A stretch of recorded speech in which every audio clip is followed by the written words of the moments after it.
Germany no longer depends on Russian imports for its energy supply, the country's finance minister has told the BBC. Christian Lindner said Germany had completely diversified its energy infrastructure since Russia's invasion of Ukraine last year.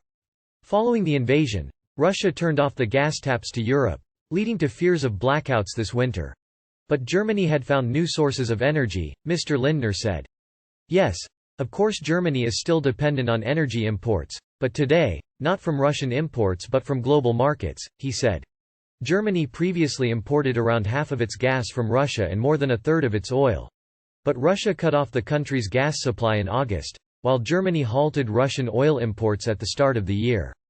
In its race to find alternate sources of energy, the country has reopened coal-fired power plants, delayed plans to shut down its 3 remaining nuclear power plants, and pushed to increase capacity to store natural gas imported from other countries such as Norway and the US.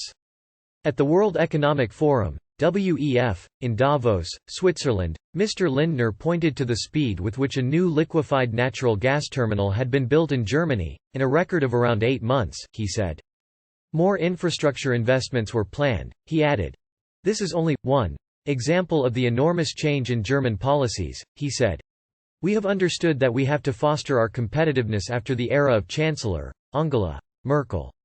That era was focused on, well, strengths of the past, and now we are developing strengths of the future, he said. Mr. Lindner struck an optimistic note, suggesting there was some evidence that inflation in Germany had reached its peak last year. Probably there's a faster recovery of the global economy and European economies than expected, he said. However, potential for a damaging trade row between the EU and the US over green subsidies remains.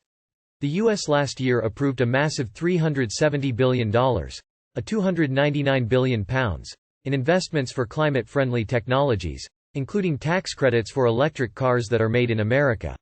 However, the law includes some "Made in America" rules, which have raised concerns in Europe that businesses outside the US will be put at a disadvantage. In a visit to Washington last month, French President Emmanuel Macron criticized the US rules as super aggressive. Mr. Lindner said he did not want to see the European Union start a trade war with the US over those rules.